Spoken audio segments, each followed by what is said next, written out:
İnternet sitesinde çevirir o. Tamam inşallah.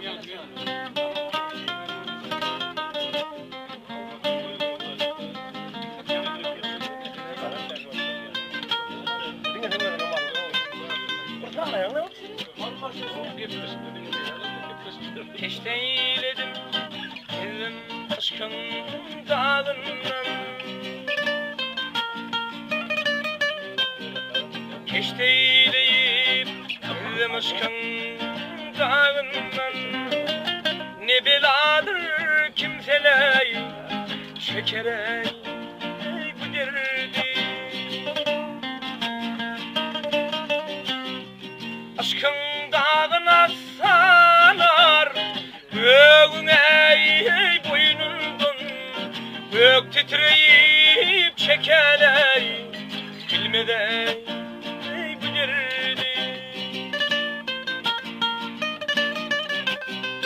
aşkın dağına sanar böğüne boynundan, bök titreyip çekerek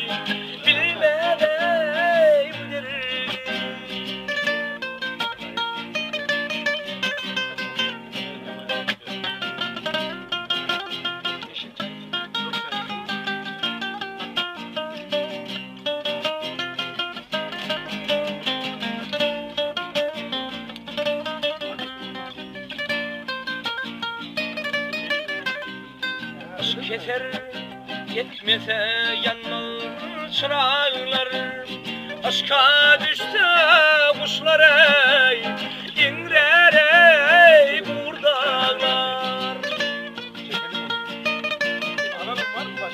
Yegiler ey hayvatlı, kuvatlı ey dağlar, taşlar erip çekeley bilmeden.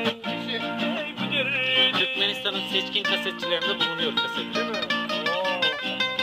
Yegiler ey hayvatlı, kuvatlı ey dağlar, taşlar erip çekeley bilmeden bu derdi.